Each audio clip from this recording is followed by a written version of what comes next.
Hey guys, tonight we begin with the strange and shadowy year of 536.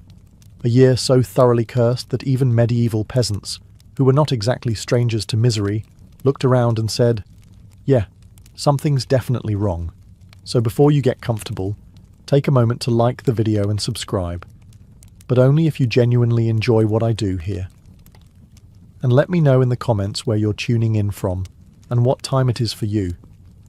It's always fascinating to see who's joining us from around the world. Now, dim the lights, maybe turn on a fan for that soft background hum, and let's ease into tonight's journey together. Let's set the scene. It's the early 6th century. You're a merchant, a monk, or possibly just someone hoping your turnip harvest doesn't fail again. Life isn't exactly glamorous, but it's predictable. The seasons come and go, the sun rises, does its job, and you complain about it like usual. Then 536 hits, and suddenly the sun doesn't. At first, it's subtle. A few grey mornings, a sky that just seems a bit off. People squint, farmers mumble. Someone makes a joke about the gods oversleeping, but the clouds don't clear. The light stays dim. Days pass. Weeks. The sun continues its half-hearted routine, like it's doing the bare minimum to not get fired. Across Europe and Asia, something is clearly wrong, and not in the rain ruined my toga kind of way. The Byzantine historian Procopius, not known for dramatics, wrote that the sun gave forth its light without brightness. That's historian speak for, this is deeply unsettling and we are all going to die. Other chroniclers describe a dry fog that blanketed the world. Not smoke, not mist, just a weird, lingering greyness that refused to go away. It didn't blow off with the wind. It didn't rain. It just hovered there, like the planet itself was trying to send a vague atmospheric warning and no one was picking up. The result? A year that didn't behave. Crops failed to ripen. Trees stopped growing. Birds migrated in circles. And humans, being humans, tried to explain it. Some said it was divine punishment. Others blamed sorcery, eclipses, or the sins of their neighbours. One guy probably blamed it on a goat. History never wrote his name down, but you know he was there. Meanwhile, the average person, the villager, the farmer, the overworked scribe, just had to live through it. No sun meant colder weather, less food, more confusion, and absolutely no idea how long this cosmic prank was going to last. 536 didn't start with a bang.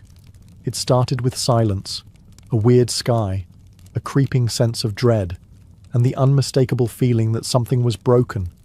And spoiler, it was just getting started. So, the sun is up, technically, but it's not really participating.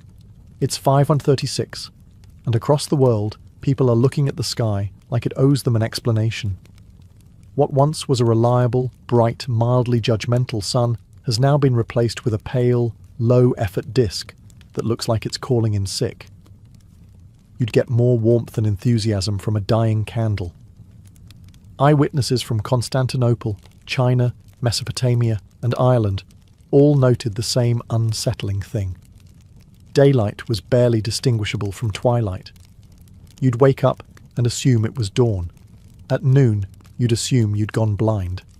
At sunset, well, good luck figuring out when that was.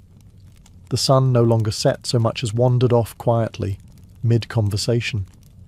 Contemporary writers describe the sun as bluish and without shadow. Now, if you're wondering what kind of sun casts no shadows, congratulations. You're asking the same question every terrified 6th century human was asking, right before they panic-prayed into their stew bowl. In China, they reported that stars were visible during the day. Let that sink in. You're tending your rice fields, look up and see constellations. That's not weather. That's the sky, soft resetting. And it wasn't just dim, it was also cold.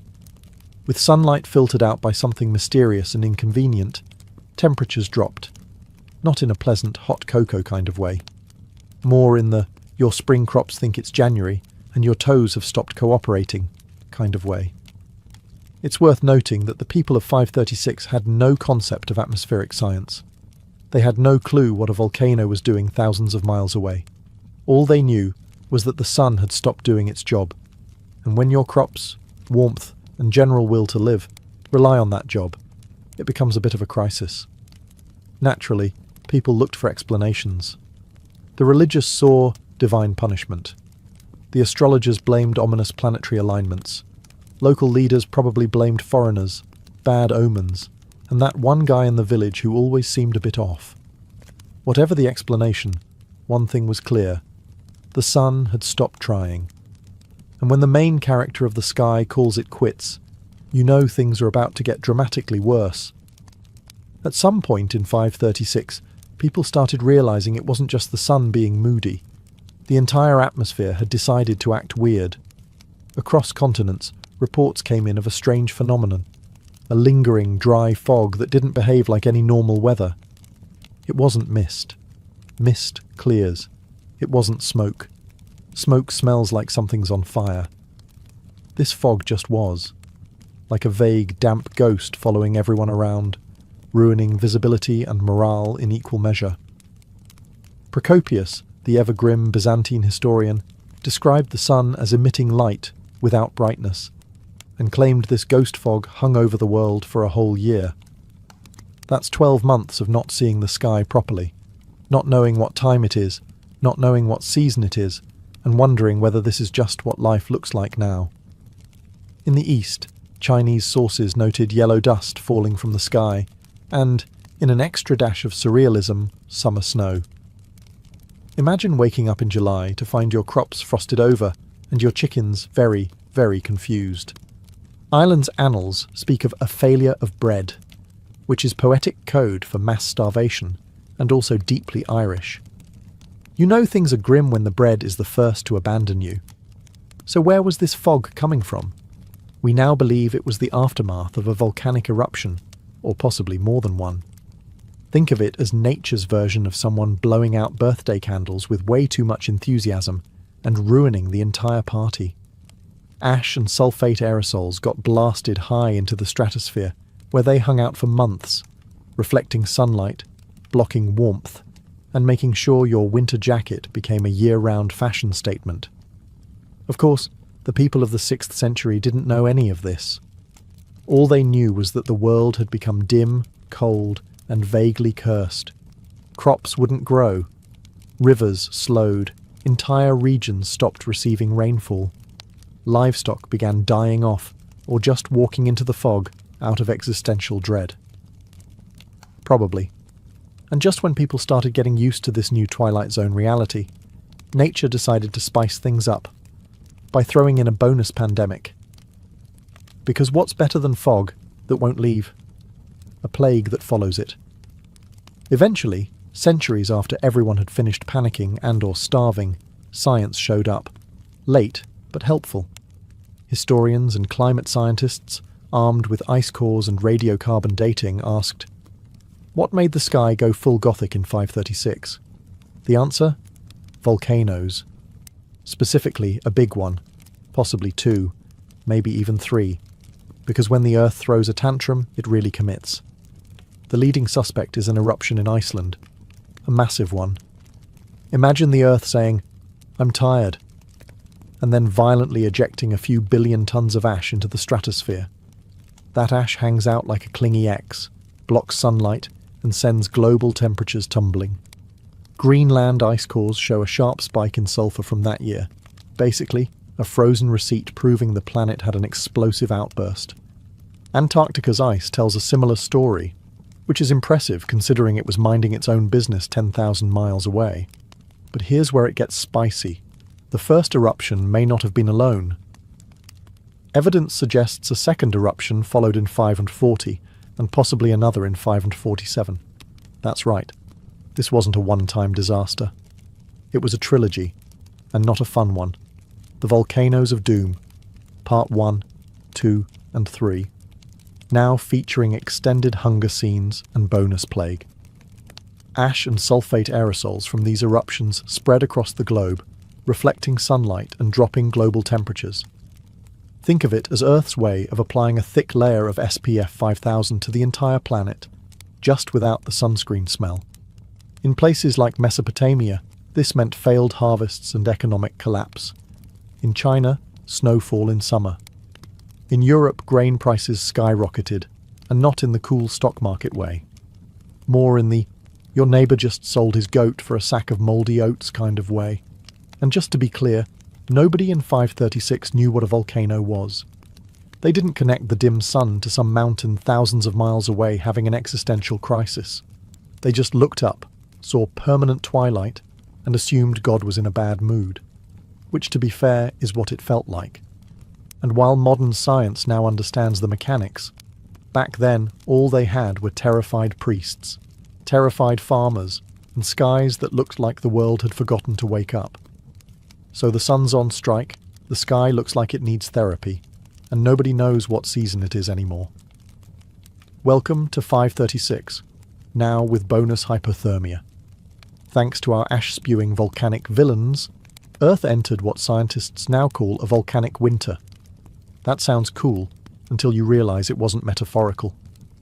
Global temperatures dropped by up to 2.5 degrees Celsius, which, in medieval terms, is roughly equivalent to your entire food supply just died. Now, if that doesn't sound dramatic to your modern, central heated ears, try growing crops in a world where summer is colder than your ex's text replies. Wheat, barley, grapes, they all just sat there in the dirt like, yeah, no. This wasn't a short-term cold snap either. Tree ring data from all over the world, Ireland, Scandinavia, North America, Asia, shows stunted growth across the board. Trees weren't flourishing. They were surviving, barely. And if the trees were struggling, you can imagine what that meant for the people trying to eat things that grow on them. Frosts arrived earlier. Snow lingered longer. Spring became a rumour. And farmers? Farmers had to pretend they knew what they were doing while watching entire fields fail like poorly planned medieval group projects. In China, records describe yellow dust falling like snow, and in Korea, people wrote of summer frosts. In Europe, summer didn't come at all, or if it did, it showed up drunk and left early. Meanwhile, animals weren't cooperating either. Herds thinned out. Some died, some migrated, some simply refused to breed, which, fair enough. What followed was a perfect storm of failing crops, starving communities, and the growing suspicion that the world was ending. Very slowly, and in extremely gloomy lighting. It wasn't just the cold. It was the confusion, the not knowing, the sheer unpredictability of the seasons. People had calendars and festivals and planting schedules, and none of them made sense anymore. You might plant in April, only to watch frost kill everything in May. By June, you're eating pine bark stew and pretending it's soup. So yes, the world got colder. But the real chill was the creeping dread that the warmth might never return. By the time the sun had faded and the temperatures had dropped, it was clear something else was dying too. Hope. And wheat. But mostly wheat. In a pre-industrial world where nearly everyone was either farming, eating what farmers grew, or stealing from someone who had, a bad harvest wasn't just a bummer, it was an existential crisis. And in 536, it wasn't just one bad harvest. It was one after another, until people forgot what full stomachs felt like. Crops didn't stand a chance. With sunlight at a medieval minimum and cold air sneaking in like a disapproving in-law, fields across Europe and Asia simply stopped cooperating. Barley barely sprouted. Wheat gave up halfway. Grapes? Forget it. Your wine turned into sadness with a cork in it. In Ireland, the annals mention a failure of bread. A poetic phrase, sure, but in reality, that's famine. No bread meant no food. No food meant no energy. No energy meant no peasants tilling the land. And then suddenly, the whole system collapsed like a badly stacked haycart. China didn't do much better. In the Northern Wei dynasty, frost came early, and harvests withered. Rice paddies froze. Fields turned to useless mud. And instead of thriving villages, You got wandering survivors gnawing on whatever roots they hadn't already eaten the previous week. Grain prices soared where they still existed. In Constantinople, people sold their last possessions for mouldy bread. In Britain, there's evidence of population decline. In India, monsoon cycles were disrupted. And in Ethiopia, royal inscriptions abruptly stopped, which is never a great sign. The really cruel part? This wasn't a quick disaster. It dragged on. By the time 537 arrived, the Earth still wasn't cooperating. It kept giving you a little hope, a mild day here, a budding sprout there, only to slap it down with a frost the next morning. The result was a farming community stuck in a loop of false starts and bitter ends. Over and over. Medieval farmers had a term for this: divine punishment. Modern scientists call it volcanically induced climate disruption. But the peasants on the ground just called it what it felt like: the world's longest, hungriest winter. If you were hoping this global catastrophe was limited to one unlucky corner of the world, think again. The year 536 wasn't picky. It was an equal opportunity disaster.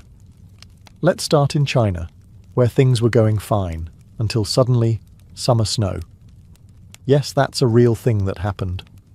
Chinese court records from the Northern Wei dynasty mention freak weather patterns, frost in midsummer, and crop failure on a scale that made people start questioning whether the heavens had simply unsubscribed from Earth. It wasn't just snow either. There were dust storms, droughts, and yellow mist. Basically, nature threw its entire special effects budget at Northern Asia. The emperor tried sending offerings to heaven. The heavens did not respond. Probably ghosted him. The result? Starvation, famine, rebellions. The dynasty collapsed not long after, because if there's one thing that makes people stop believing in your leadership, it's being both cold and hungry under your watch. Meanwhile, across the world in Ireland, the monks were scribbling grim little notes in their annals, things like failure of bread from the 12th year to the 15th, which, in medieval monk speak, is like screaming into a pillow. That phrase, failure of bread, sounds poetic. It also means no wheat, no oats, and no porridge, which for the Irish of the time meant they were one bad harvest away from eating moss and whatever didn't run away fast enough. Famine swept through communities. Livestock died or were eaten prematurely. Trade slowed. Villages shrank. And remember, this is an era when there were no food banks, no emergency grain shipments, and no helpful online recipes for how to make a meal from a turnip and regret. Even the weather seemed to mock them. Days were short, grey and cold. The sun came out like it had better things to do. And people began turning once again to religion, superstition, or blaming their neighbours, whichever felt more satisfying that week. This wasn't a regional weather event. It was a global catastrophe dressed as a really long, overcast day. From the mountains of China to the bogs of Ireland, people experienced the same terrifying thought. What if the world doesn't come back from this? While China froze and Ireland starved, Scandinavia just vanished. Not in a dramatic, dragon-riding fireball sort of way. No, this was much more unsettling. Scandinavia didn't go out with a bang. It just slowly dimmed the lights and left the party without saying goodbye. The evidence comes from trees, specifically tree rings. Trees are nature's historians, but with better longevity and fewer opinions. And around 536, the trees in Scandinavia stopped growing properly. Narrow rings. No expansion. Total arboreal sulking. You could almost hear them mutter, "Hard pass." This is a sign that temperatures had dropped so drastically and growing seasons had shortened so severely that not even the pine trees were coping. And these are trees built for northern gloom. Archaeologists also note a disturbing decline in human activity. Settlements go quiet. Farms are abandoned. Burial sites show a drop-off. It's as if entire communities said, "You know what? We're done here," and walked into the woods, possibly to starve, possibly to flee, possibly because even Vikings need a break from existential dread. This happened before the Viking Age officially began, which is important. By the time the Norse started raiding monasteries and terrifying everyone from Ireland to Byzantium, they had already survived one of the worst environmental collapses in history. Some scholars even suggest that the trauma of this period, the famine, the isolation, the population collapse, helped shape Norse culture. That grim, fatalistic worldview, the sagas about cold, cruel gods and long winters that never end. Yeah, that might have been less mythology and more accurate weather reporting from 536. And because the landscape was already unforgiving, the sudden climate catastrophe didn't just hurt, it devastated. Livestock herds would have been culled, food stores emptied, entire family lines might have ended in a single season. But unlike some parts of the world, the Scandinavians didn't leave behind dramatic chronicles or impassioned complaints. They left silence, and empty spaces where people used to live, which in some ways is worse. It's one thing to read about suffering in a scribe's rant. It's another to dig up a village and realise nobody ever came back.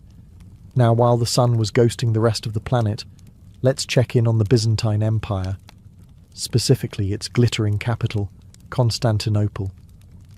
Enter Emperor Justinian the Fern, a man with grand ambitions, a killer legal code, and absolutely no idea he was about to preside over one of the most catastrophic decades in human memory. Before 536, Justinian had been on a roll.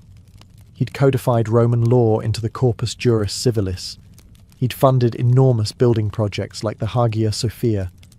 He was conquering old Roman territories like someone on a nostalgia tour.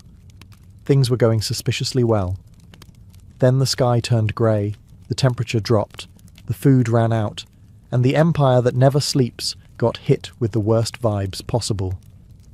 Constantinople, being a city that relied heavily on imported grain, was not amused when harvests failed in Egypt. Bread prices soared. Famine crept into the capital. And because that wasn't bad enough, the darkness in the sky made people wonder if the end times had finally RSVP'd. To make matters worse, Justinian, a man who prided himself on divine favour, now had to explain why God had apparently switched sides. Not ideal for imperial PR. Religious panic spread. Clergy warned of judgment. Some citizens turned to asceticism, others turned to blaming literally everyone else. And Justinian? He doubled down, funded more churches, prayed harder, and likely muttered, "This wasn't in the imperial handbook." But the hits kept coming, because no climate catastrophe would be complete without a bonus pandemic.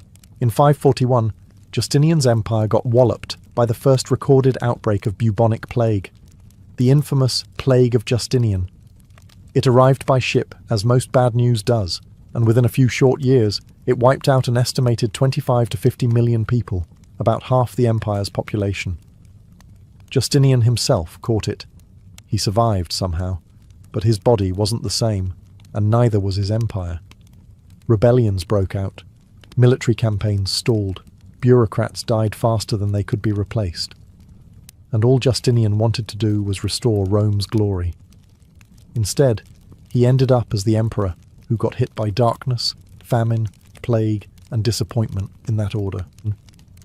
As if 536 hadn't already won the gold medal in historical suffering, nature decided to introduce a new player to the misery team: disease. Specifically, the bubonic plague, starring in its terrifying debut performance as the Plague of Justinian. This wasn't your run-of-the-mill sniffles or a medieval case of ate the wrong mushroom. This was a full-blown pandemic, straight from the pages of future nightmares. And it hit at the worst possible time, which, in fairness, was sort of the decade's theme. By the year 541, just as the sun still hadn't fully recovered and everyone was either freezing or starving, or both, the plague casually rolled into Constantinople via grain shipments. Because of course it did. Nothing like a rat-infested cargo hold to really put the cherry on your apocalypse cake.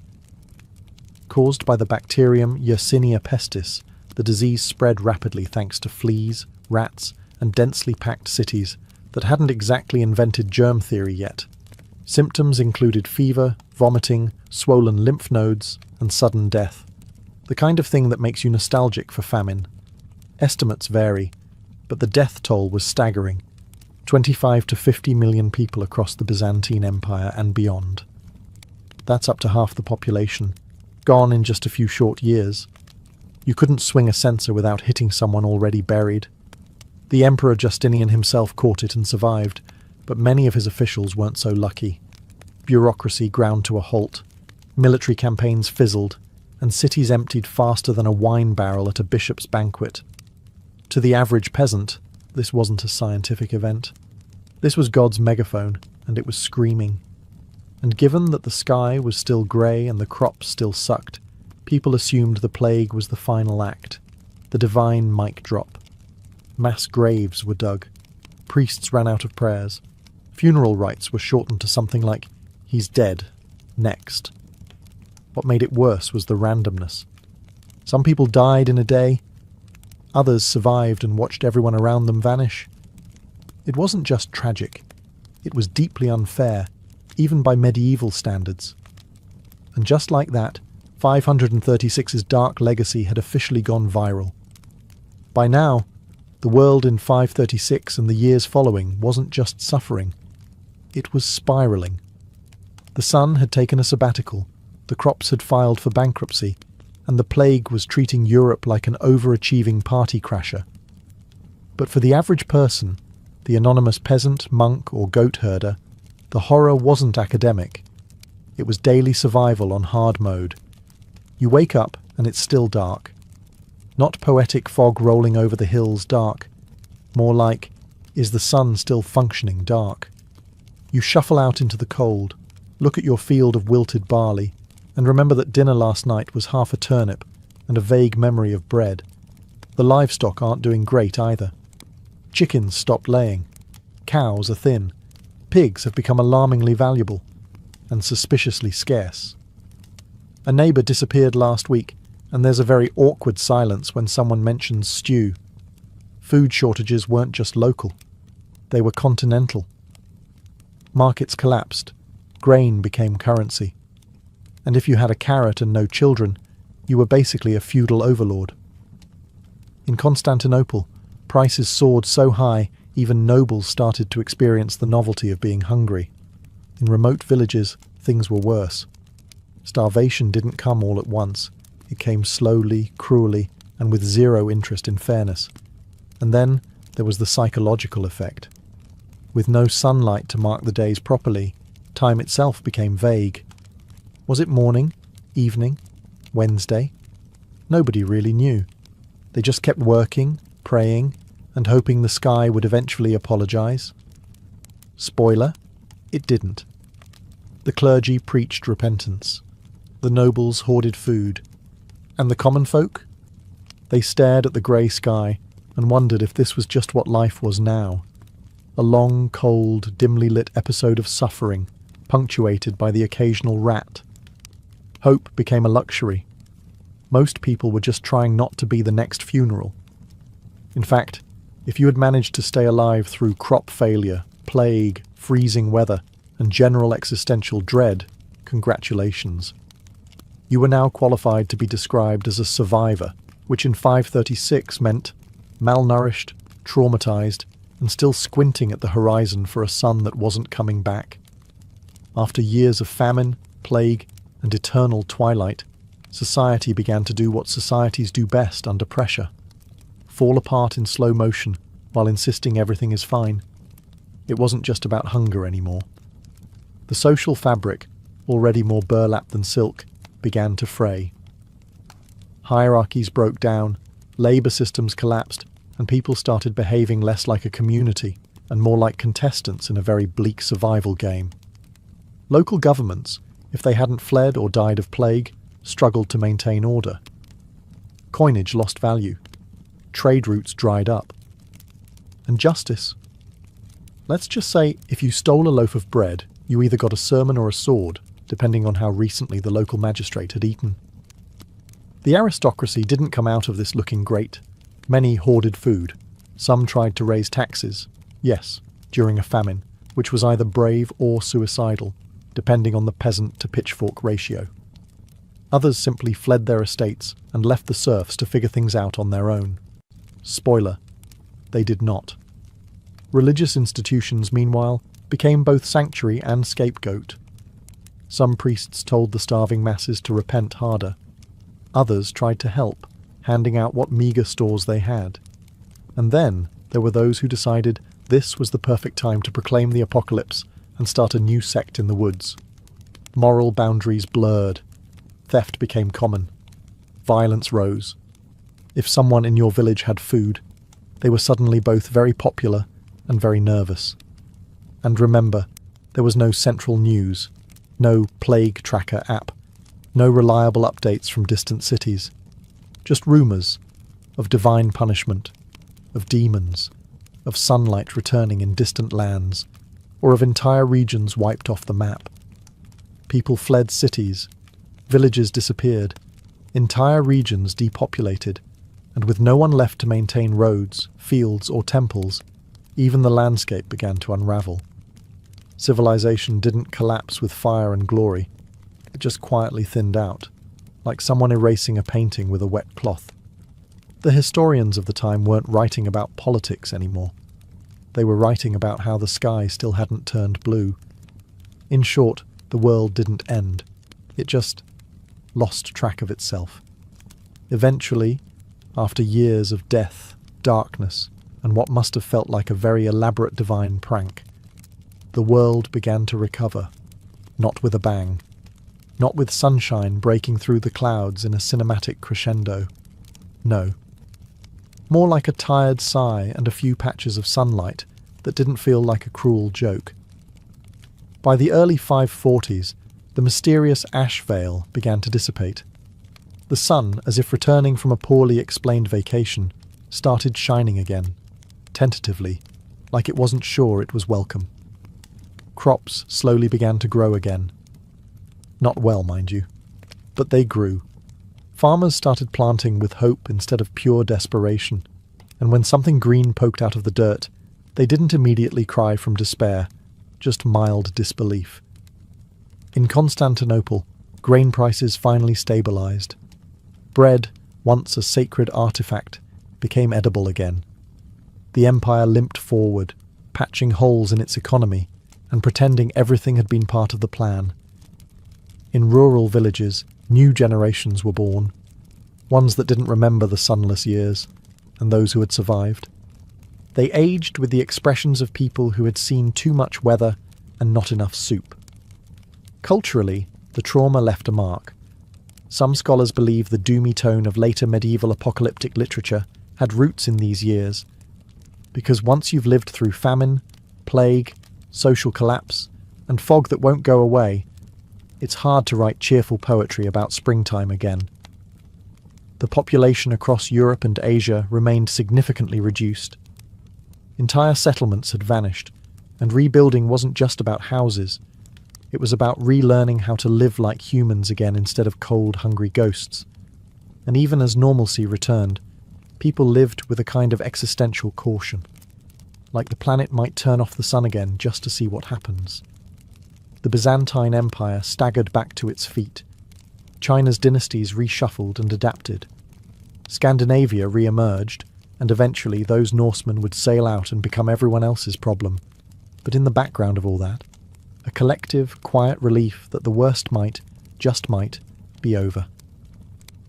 For most of history, year 536 remained a confusing entry in the "something really bad happened" file. Ancient writers knew it was awful. Medieval chroniclers muttered about darkness and famine, but nobody had any idea why the sun had ghosted humanity, unless you counted "God is mad" or "demons ate the sky" as explanations. It wasn't until the 20th century, when humanity developed the ability to drill into ice instead of just falling through it, that the mystery started to crack.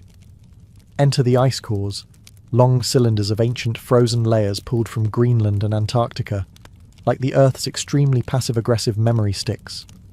Within those layers, spikes in sulfur and ash, right around 536 AD, as well as two more in 540 and 547, which led scientists to a conclusion the medieval world never saw coming: volcanoes.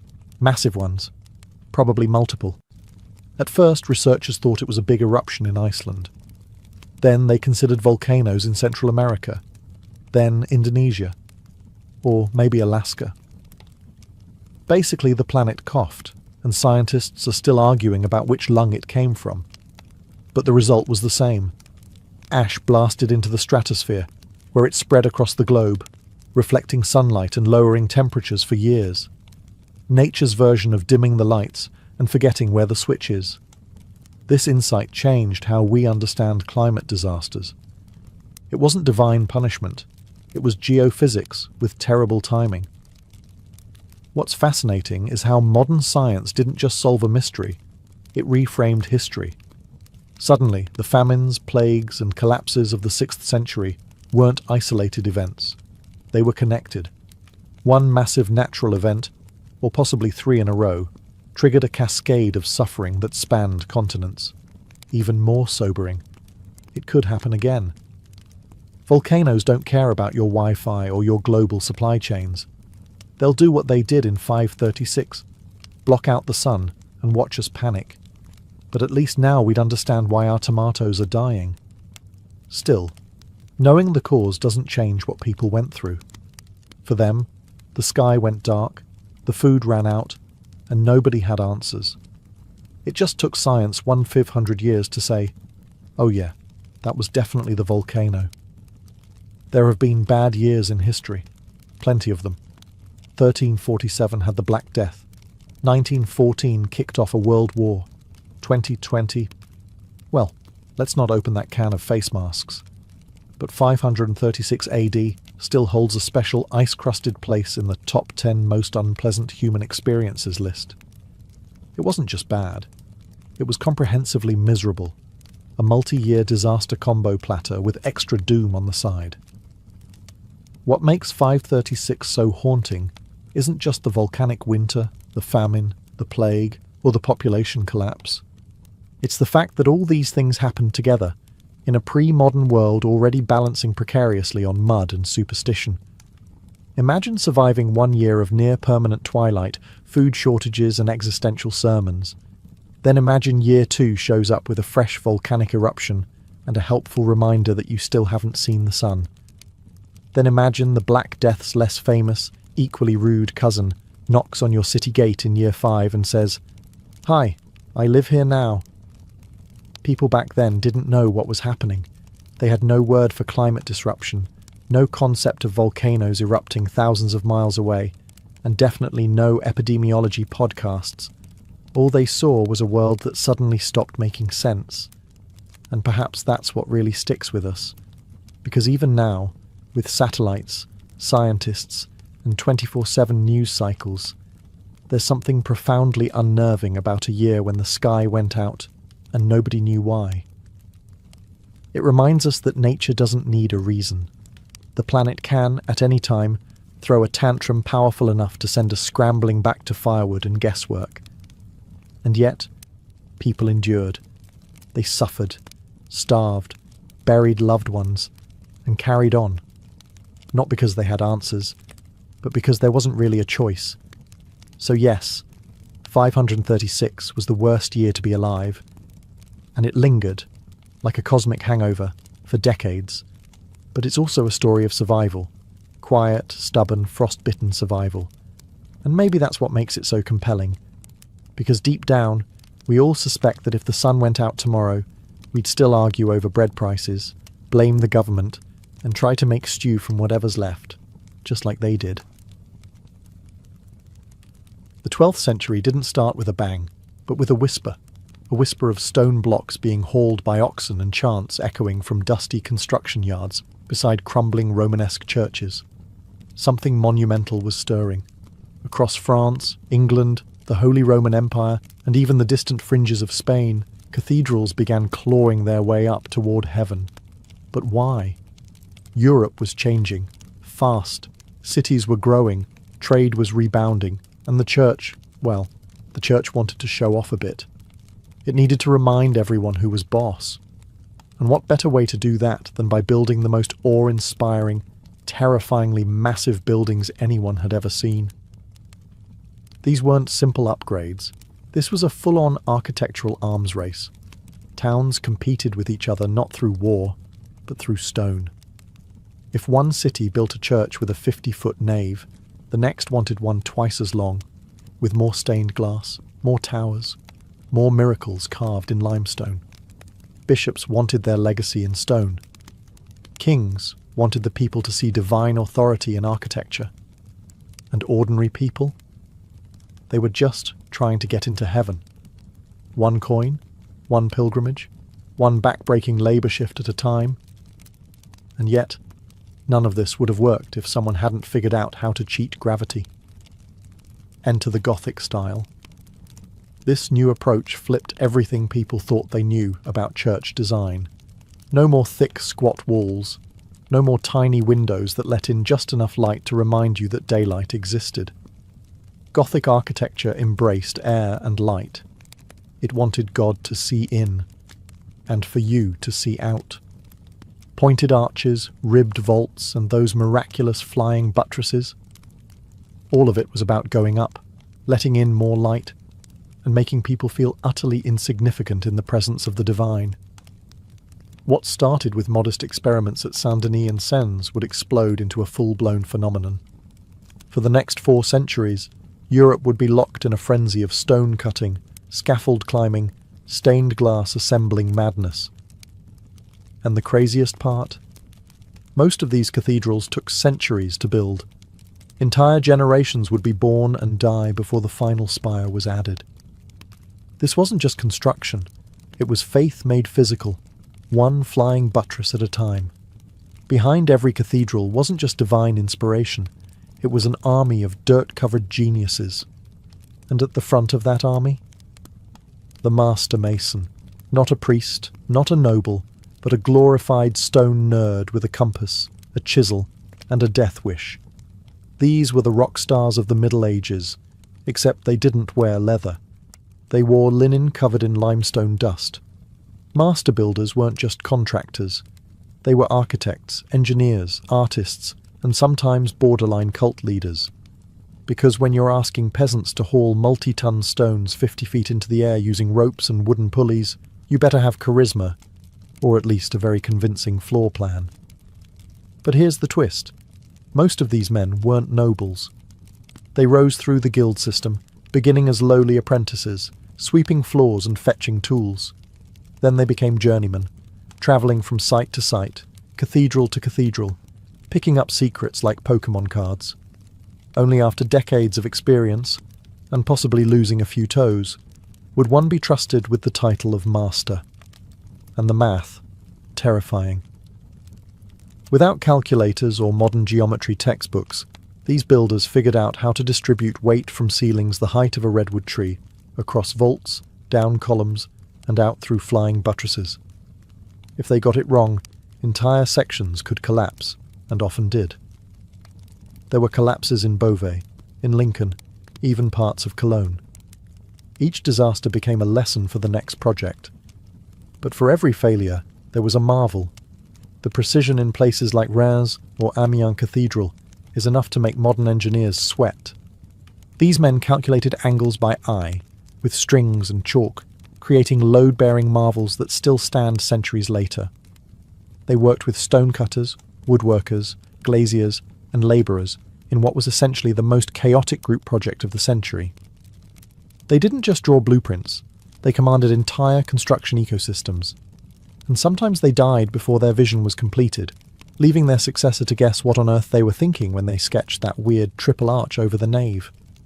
Gothic cathedrals weren't just big, they were alive, with stories, symbols, saints, monsters, and morals chiselled into every surface. If you couldn't read Latin, no problem. The stone would preach to you. Let's start with the portals. These weren't doors, they were divine gatekeepers. Imagine walking into church beneath rows of saints, apostles, and the Last Judgment, all staring down at you, carved into arch after arch. Jesus at the centre, serene but judging.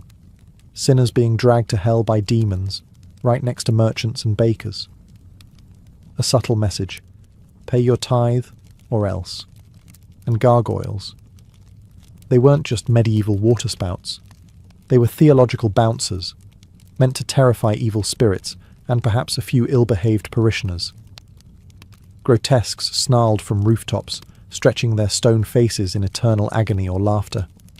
Some were demons. Some were hybrids, dogs with human faces, bishops with wings.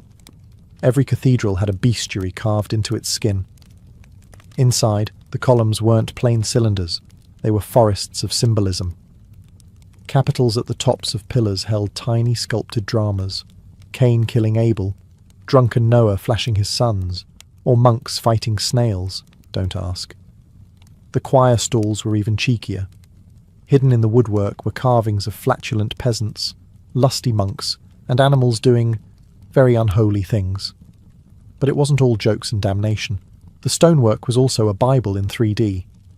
From the creation to the Passion of Christ, from Old Testament kings to obscure local saints, every inch taught a lesson. These cathedrals were theology textbooks for the illiterate, monumental sermons frozen in limestone. And the artisans? They worked in secret. Most didn't sign their names. Their reward wasn't fame, it was faith, though occasionally one would sneak in a signature. A tiny self-portrait perhaps, or a carved insult aimed at a rival mason 2 levels below. The stone told stories, but also served as propaganda. Kings, bishops, and local patrons often demanded their own faces appear beside saints. Political rivals were turned into demons. Enemies of the church found themselves eternally boiling in bas-relief hells. Step inside a Gothic cathedral and the first thing you'd notice, after your neck started to ache from looking up, was the light. Not just sunlight, but coloured light. Divine light. Light that told stories and made you feel like you'd walked into another world entirely. Welcome to the age of stained glass. In the Gothic mind, light wasn't just illumination, it was theology. God was light. And the cathedral was supposed to be a taste of heaven on earth, so of course it needed windows that glowed with celestial fire. The windows were massive, especially compared to their Romanesque predecessors. And they weren't just decoration, they were epic murals in glass. The rose windows of Chartres and Notre Dame. They're basically round, radiant comic books. You'd see the creation of the world in one panel, Noah's Ark in another, and a full genealogy of Christ squeezed into a kaleidoscope of red and blue. Every pane had meaning. Red stood for blood and martyrdom, blue for the Virgin Mary, gold for divine light, green for rebirth. Each piece was hand-cut, painted with fine lines of iron oxide, then fired in a kiln. The result? Glass that could outlast kingdoms. These weren't solo projects either. Stained glass artists worked in teams. Designers, colorists, painters, glass cutters, all orchestrated like a medieval film studio. And the funding? Often crowdsourced. Local guilds would sponsor entire windows, sometimes sneaking in a self-serving panel at the bottom. This window donated by the fishmongers. May their herring always be fresh. The effect on worshippers? Pure awe. Imagine you're a peasant from a village where your biggest excitement is the yearly pig slaughter. Then you walk into Chartres, and boom, walls of light, saints beaming down in ruby and sapphire, halos blazing brighter than the sun. It was like stepping into the New Jerusalem. But there was more than just beauty. The windows preached. You'd learn the life of Christ in sequenced panels. See the virtues battling the vices. Spot allegories of sin and redemption, all without needing to read a word. And as the sun moved, so did the mood. Morning brought golden warmth. Midday filled the nave with holy fire. At dusk the windows flickered like dying embers, reminding everyone that light, like life, was fleeting. To the average medieval villager, flying buttresses probably looked like architectural witchcraft. Big stone arms launching out from the cathedral's walls, connected to piers that didn't even touch the building. Madness. But to the master builders, these strange limbs were the secret weapon of the Gothic Revolution. Here's the problem they had to solve.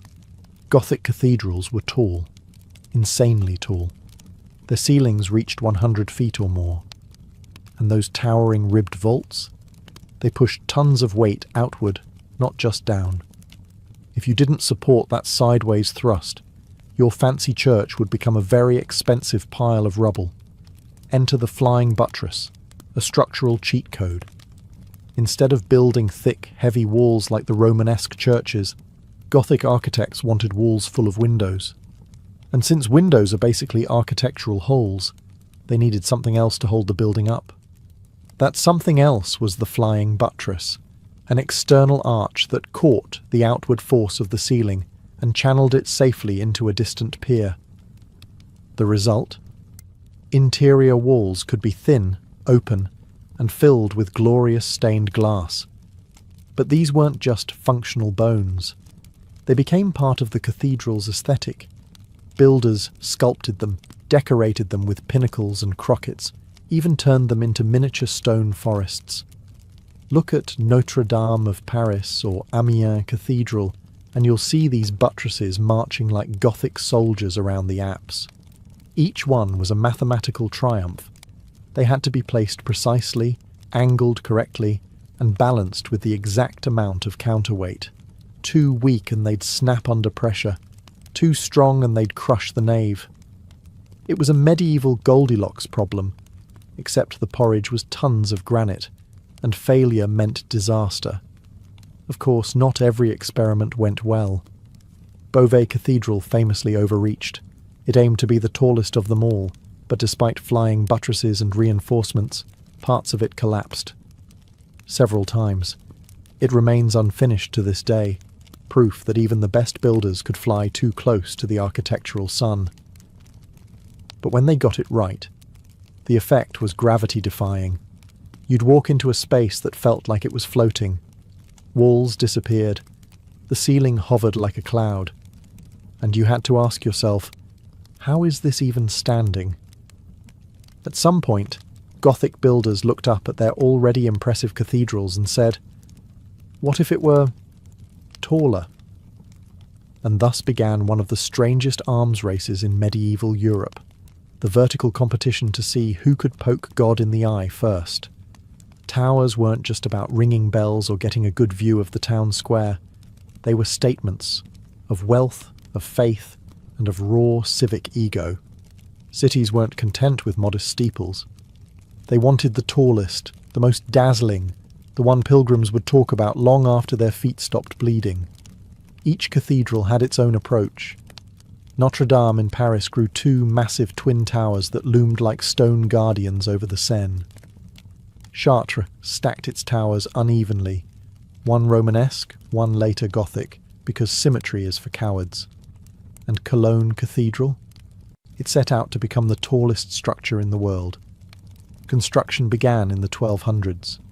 They didn't finish until the 1880s. That's commitment. Spires came next. The pointed hats of the Gothic world. Not just towers, but elongated spears that reached absurd heights, defying logic and daring gravity to try something. Salisbury Cathedral's spire, for instance, stands over 400 feet tall. They built it without steel or modern cranes, just ropes, muscle, and a bit of medieval recklessness. But going higher came with danger. Every inch upward increased the load, the sway, the risk. High winds could snap unsupported spires. Lightning strikes were constant. Some towns even hired spire watchers, people who basically stared at the structure to see if it looked like it was about to fall. And yet, people kept building. Part of it was theological. The higher the structure, the closer to God. But part of it was also psychological. These were skyline wars. If your neighbour city had a taller spire, you were basically admitting their faith and purse was bigger. Unacceptable. The result? A jagged forest of stone erupting across Europe. These towers weren't just for looking pretty. They held bells the size of wagons, clock mechanisms, even relics. Some doubled as watchtowers or defensive platforms. Others just existed to impress, intimidate, or occasionally terrify. Gothic towers didn't whisper heaven. They screamed it. But for all the power and ambition in stone, the real heartbeat of a cathedral lay somewhere else, in the human drama of those who built, worshipped, and sometimes died within them. Beneath every towering cathedral was a foundation of bone, figuratively and sometimes literally. These monuments to faith weren't built by angels or saints. They were built by muddy-booted, callous-handed humans, stonecutters, carpenters, glaziers, blacksmiths, and a small army of anonymous labourers who got none of the glory and all of the back pain. Let's start with the masons. They weren't just stone stackers. They were craftsmen who turned quarried rock into load-bearing poetry. A master mason might have designed the cathedral, but it was the ordinary journeymen and apprentices who did the carving, chiselling and hauling. Every block had to fit perfectly, no margin for error. A mistake could mean collapse. Then there were the carpenters. They didn't just build scaffolding, they built machines. Giant treadwheel cranes powered by men walking like hamsters. Movable platforms, precision wood forms for pouring mortar. The wooden framework inside a vault or arch had to be exact, or the whole thing would cave in the second they removed it. No pressure. And let's not forget the mortar mixers, the rope makers, the water haulers, and the guys who had to climb to the very top of a spire to install that one final stone. All for a few coins a week, and the privilege of not dying on the job. Many labourers lived on site, in makeshift villages that grew up around cathedral grounds. These camps had their own rules, their own food stalls, and likely more than a few taverns. Accidents were frequent. Tools slipped. Stones cracked. Sometimes entire scaffolds gave way. Injuries were often fatal, and workers simply replaced. But why did they do it? For some, it was steady work in a world with few options. For others, it was a way to serve God, to be part of something eternal. And for the few literate or ambitious ones, it was a path to guild membership, even social mobility. Most never saw their work completed. A cathedral could take 100 years or more. One mason might carve a corner of a doorframe, knowing that his grandson would finish the opposite side. That was the rhythm of cathedral building. Long, grueling, generational. You didn't build for yourself. You built for eternity. And though we don't know their names, their fingerprints are still there, in the stones, in the glass, in the weightless arches that somehow still stand. You've seen the outside. You've marvelled at the spires and light-drenched glass. But what was it for? Step inside a Gothic cathedral in its prime, and it wasn't just a building. It was a cosmic stage, and the Mass was the main performance. The day began at dawn, when monks or canons would chant the first of 7 daily prayers. If you were a peasant, you didn't come for those. You came on Sundays, feast days, or when the bells rang loud enough to remind you that salvation might be at stake. The Mass wasn't a quiet affair. It was sensory overload. Incense clouded the air. Bells rang at key moments. Latin chants echoed off the stone, reverberating through the vaulted ceilings. You might not understand a word of it, but that wasn't the point. You were witnessing the divine, not attending a lecture. And then there were the relics. Nearly every cathedral had one. A saint's finger, a splinter of the true cross, a vial of holy tears, some real, most creatively acquired. These weren't just curiosities. They were spiritual powerhouses. Pilgrims travelled hundreds of miles to see them, touch them, or be near them. And where pilgrims went, money followed. Relics meant prestige, donations, and a booming souvenir market. Special events turned the cathedral into full-blown theatre. Think of coronations, royal weddings, funerals, or Easter masses with choirs stacked in balconies, organs roaring, and bishops in gold-threaded vestments processing down the nave. It was holy pageantry, designed to awe and overwhelm. But it wasn't all grand occasions. Cathedrals were everyday spaces too. They served as meeting halls, schools, law courts, even shelters during storms. Merchants sometimes set up stalls outside. Townspeople gathered on steps. Children probably played tag in the cloisters when no one was looking. There was tension, of course. Not everyone was welcome equally. Women were often relegated to the back. The poor might get free bread, but were rarely heard. And the clergy? They lived in their own world, strictly hierarchical, well-fed, and occasionally more corrupt than holy. Still, the cathedral was the heart of the city, a place where heaven met earth, where time moved differently, and where stone and ritual wove together to remind everyone of their place in the grand, divine order.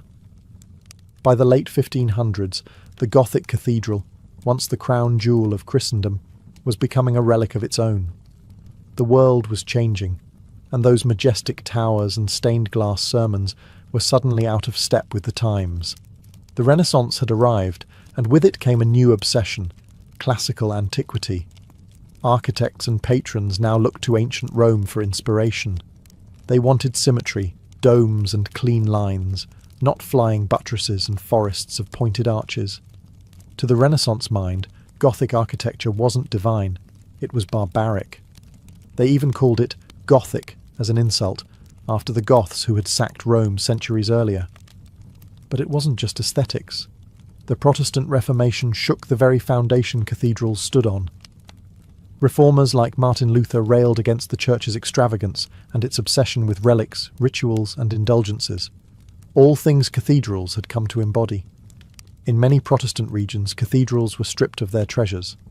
Stained glass was smashed, statues decapitated, altars whitewashed. The light that once danced across sacred scenes now fell on bare walls. Meanwhile, Catholic regions doubled down. The Counter-Reformation led to Baroque renovations. Gold, marble, and theatrical flair replaced subtle Gothic mystery. The once shadowy nave became a stage of glittering drama. Some cathedrals were altered so completely that their Gothic bones vanished under layers of stucco and cherubs. And let's not forget the financial collapse. Wars, plagues, and shifting trade routes meant less money for grand projects. Many cathedrals were left unfinished. Towers stopped mid-rise. Spires became stumps. Skilled guilds dissolved. The age of master masons faded like smoke through a broken rose window. But the death of the Gothic wasn't the end of its story. In the 19th century, a Gothic revival swept across Europe. Romanticism rekindled a fascination with the medieval. Writers like Victor Hugo turned decaying cathedrals into literary stars. Restoration campaigns, some careful, others catastrophic, tried to bring back their former glory. Think Notre Dame before the fire. Think Cologne Cathedral, finally finished after centuries. Today, Gothic cathedrals still stand, some pristine, others battle-scarred. They are monuments not just to faith, but to human ambition, imagination, and the desire to touch the heavens with stone. The Gothic boom may have ended, but its echo still rings through every arch, every shadow, every beam of coloured light. By the late 13th century, the age of Crusader kingdoms in the Holy Land was crumbling into dust. The great Christian conquests, Jerusalem, Antioch, Edessa, had all fallen one by one.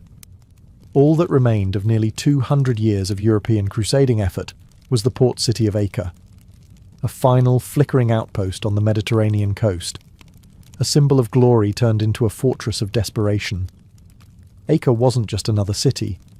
It was the Crusader capital, the beating heart of what was left of the Kingdom of Jerusalem, a place of stone walls, Gothic churches, and clashing cultures.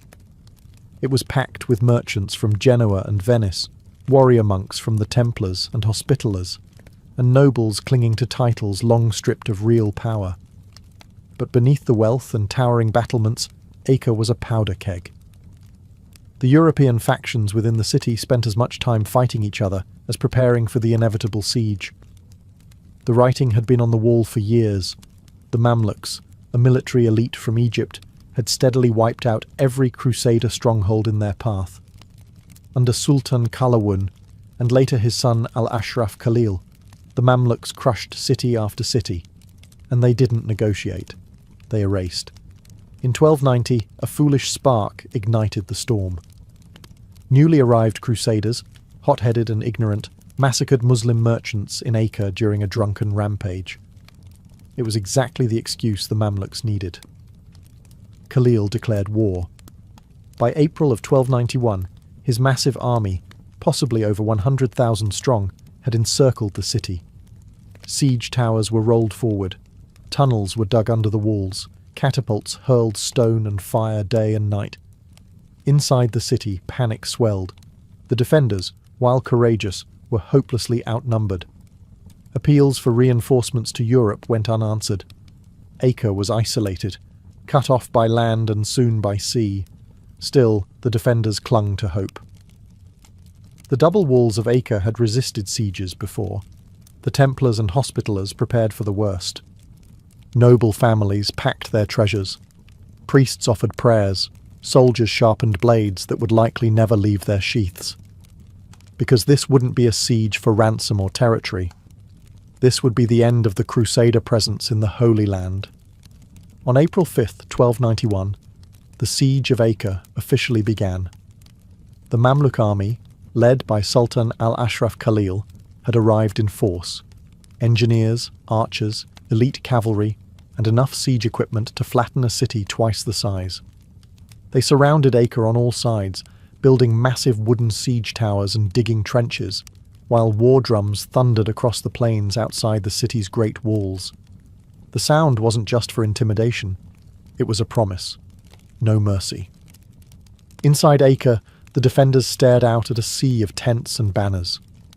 The Mamluks were experienced and disciplined. This wasn't some ragtag force. These were the same warriors who had defeated the Mongols at Ain Jalut, destroyed Antioch, and taken Tripoli. Their track record was clear. When they came, cities burned. The Crusaders responded as best they could. The Templars, Hospitallers, and Teutonic Knights took up their positions on the battlements. Civilians were pressed into carrying water, repairing damage, and building makeshift barricades. Priests walked the walls, offering last rites to men who hadn't even drawn swords yet. But the unity inside the city was a fragile illusion. The Italians, Venetians, Genoese, and Pisans bickered over ships and control of the harbour. French and English factions distrusted each other. The King of Jerusalem, Henry II of Cyprus, was technically in command, but he was more figurehead than leader. No single strategy united them. Meanwhile, the Mamluks wasted no time. Their sappers began tunnelling under Acre's outer walls, placing wooden supports and filling the shafts with flammable materials. When lit, these tunnels would collapse the walls from below. Siege engines hurled massive stones day and night, pounding towers, smashing rooftops, and sending splinters of masonry through homes, churches, and courtyards. Each day, more of the city crumbled. Each night, the defenders rebuilt, exhausted and outmatched. Khalil remained methodical. He knew Acre's walls were strong, but not unbreakable. He simply needed time. The defenders, already stretched thin, were trapped in a cycle of panic and false hope. And the psychological warfare was just as brutal. Muslim heralds shouted promises of death if the city didn't surrender. Survivors from previous Mamluk conquests knew those weren't empty threats. Acre was isolated, surrounded, and running out of time. As April turned into May, Acre's walls still stood, but barely. The constant pounding of Mamluk siege engines had reduced towers to rubble, breached outer defences, and left the streets littered with debris. The city's defenders clung to their remaining strongpoints, exhausted and outnumbered, but not yet broken. The Templars and Hospitallers led the charge, literally and figuratively. These weren't green recruits. They were veterans of brutal wars, trained for moments like this. Clad in chainmail, bearing blackened shields and blood-stained tunics, they launched counterattacks from the inner walls and towers, hoping to stall the Mamluk advance. Every sally outside the gate was a gamble. Sometimes they returned with heads, other times not at all. Inside the city, panic was spreading. Civilians, women, children, merchants, priests crowded the docks, praying for ships that never came. Some tried to flee, bribing sailors for space aboard merchant vessels. Others turned to the church, clinging to relics and saints, hoping for divine intervention. King Henry II of Cyprus had fled earlier, leaving behind a fractured command. Coordination among the defenders unravelled. The Genoese blamed the Pisans, who blamed the Templars, who blamed everyone else. It was a city besieged not only by the Mamluks, but by its own dysfunction. Still, there were moments of desperate heroism. One night, the Mamluks breached a small section of the wall near the accursed tower. Expecting a quick slaughter, they poured through, only to be met by a sudden countercharge led by the Hospitallers. In the chaos, swords clashed in torchlight, bodies tumbled into the surf, and for a brief moment, the Crusaders pushed them back. The breach was sealed, temporarily, but these victories were fleeting. Food supplies began to dwindle. Wells were poisoned or destroyed by falling debris. Disease crept through the refugee-packed quarters. Rats fed on the dead in the streets, and morale rotted with them. The defenders were running out of everything: men, weapons, time. Sultan Khalil, meanwhile, remained calm. His engineers dug deeper, his catapults fired higher, and his archers filled the skies with arrows. He was in no rush. He knew Acre's time was measured in days, not weeks, and the final blow was almost ready. The defenders of Acre still prayed for a miracle. On May 18th, 1291, the waiting ended. At dawn, the Mamluks launched their final assault. Siege towers rolled forward. Scaling ladders were raised. Tunnels dug beneath Acre's eastern wall were packed with kindling and set ablaze. The ground trembled as fire devoured the wooden supports, and with a thunderous crack, a massive section of the wall gave way. Stone, dust, and defenders collapsing into the moat below. The horn of battle sounded, and the Mamluks surged through the breach. They poured in by the thousands. Mamluk heavy infantry, Sudanese archers, horsemen leading charges even within the crumbling city streets. The Crusaders met them with everything they had. Templar knights formed a shield wall, halberds ready. Hospitallers rallied the terrified civilians, herding them toward the docks. Priests shouted prayers over the din of clashing steel. But it wasn't enough. The defenders were too few, too tired, and too disorganized. The city that had once withstood wave after wave now cracked like old armor. Buildings burned, homes collapsed. The fighting moved from street to street, house to house, tower to tower. Every corner became a battlefield. The Genoese quarter fell first, overrun in hours. The Venetian compound held out longer, fortified like a mini-fortress, but was eventually set aflame. Screams echoed from the alleys as the Mamluks advanced with ruthless precision. Those who resisted were slaughtered. Those who fled were hunted down. One of the last strongholds was the Templar fortress near the harbour. Thick walls, reinforced towers. It had been the final fallback point in case of disaster. Now, it was the last place left. Inside, women and children huddled in cellars, while knights made a final stand on the battlements. From the roof, they could see the city dying. Acre, once the pride of the Crusader kingdoms, now a furnace of smoke and blood. As night fell, the Crusader resistance collapsed. Most surviving knights fell back to the docks, hoping to escape by sea. The harbour became a desperate bottleneck. Families crammed onto overcrowded ships, shouting, crying, some leaping into the water in panic. Only a few vessels made it out before the Mamluk seized control of the port. By the end of the day, Acre was no longer a city. It was a graveyard. As the rest of Acre burned and bled, one bastion still held, the Templar fortress, a massive stone complex near the sea. Its walls had resisted Mamluk sieges before. Now it became the last shelter for hundreds of survivors, knights, women, children, and priests, all crammed into the great halls, praying the walls would hold just one day longer. The fortress was commanded by Peter de Sèvres, the Templar Marshal of Acre. He knew what was coming. He ordered the gates barred, the battlements manned, and the underground passages sealed. The knights stood shoulder to shoulder, some wounded, others barely able to lift their swords. They were not fighting to win. They were fighting to die with purpose. Outside, the Mamluks surrounded the fortress. Sultan Khalil sent envoys to negotiate a surrender. The terms were harsh: imprisonment for the knights, slavery for civilians. The Templars refused. They had no illusions about mercy. The Mamluks brought up siege engines and began their final push. Day after day, they battered the walls. But the fortress was built to withstand far worse. For over a week, the Templars held them off, firing from towers, hurling stones, pouring boiling oil on attackers who dared the ladders. Inside, conditions were dire. Food had nearly run out. The wounded groaned in the dark. Children cried. But still, they fought. One knight reportedly dragged himself to the wall with a broken leg, just to hurl a stone before collapsing. Then, on May 28th, disaster struck. The Mamluks breached the outer wall of the fortress. Fighting raged inside the courtyard. Templars, civilians, everyone capable, picked up a weapon. It was hand-to-hand combat, brutal and unrelenting. The defenders were pushed back into the inner chambers of the fortress, step by bloody step. Realizing the end had come, the Templars made a desperate decision. They collapsed part of the fortress on purpose.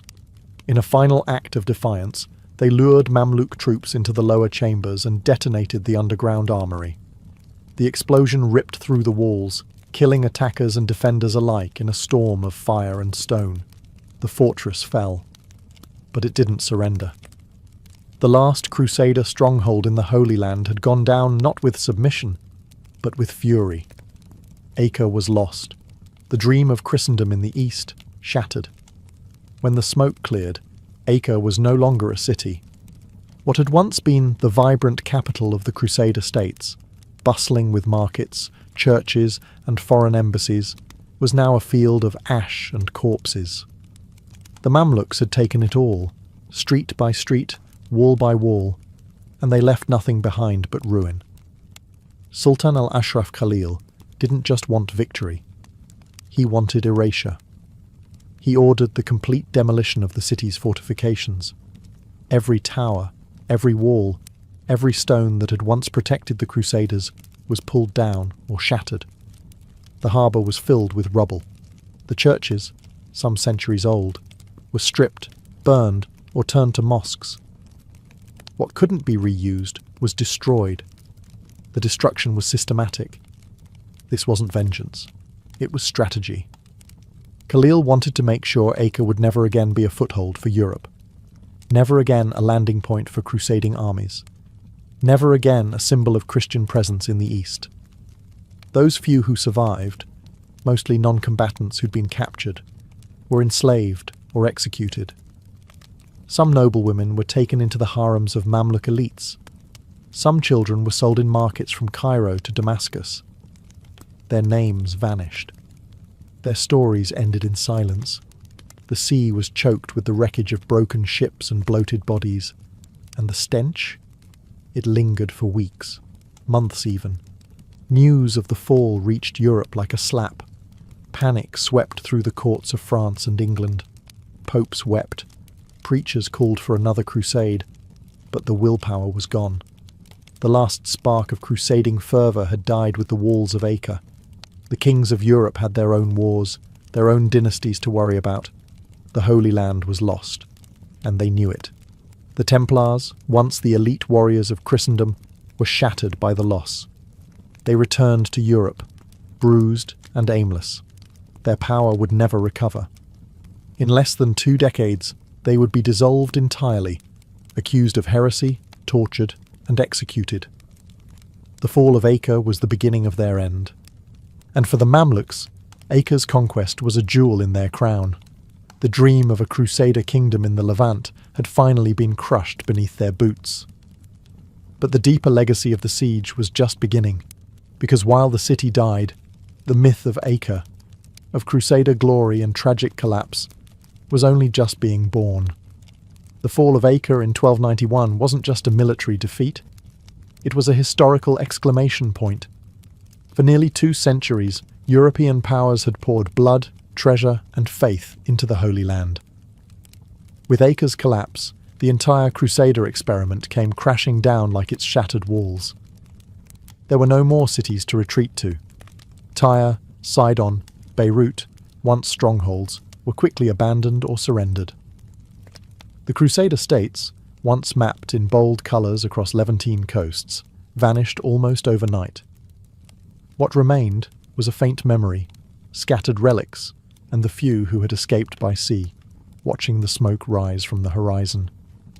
For the Christian world, it was a soul-crushing loss. The fall of Jerusalem in 1187 had been bad. But Acre, this was the last domino. It symbolised not just military failure, but spiritual failure. Popes issued desperate calls for renewed crusades, but they fell flat. Europe was exhausted. Internal wars, plagues, and economic shifts pulled attention away from the East. The age of kings donning crosses and leading armies into the desert was over. Meanwhile, the Islamic world celebrated. The Mamluks, under Khalil, had done what generations of Muslim leaders had dreamed of. They had wiped the Latin presence from the region. Cities were reclaimed, mosques re-established, and trade routes reopened. Islam once again controlled the heartlands of the Levant, from Cairo to Damascus. And yet, not everything was so clear-cut. The Crusades had left behind deep scars. Cultural exchange, for better or worse, had transformed both East and West. Arabic texts had flowed into Europe. Architecture, medicine, even food had changed. But the wars had also embedded a legacy of mistrust, violence, and religious division that would echo for centuries. Acre's fall didn't just close a chapter, it ended a worldview. The idea that Europe could plant itself in the Middle East, enforce its will through divine mission, and hold territory in the name of faith. Gone.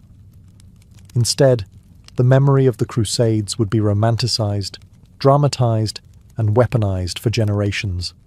Knights in shining armour, noble quests, glorious failures. The truth was far messier, bloody, chaotic, and ultimately tragic. The fall of Acre marked the end of an era.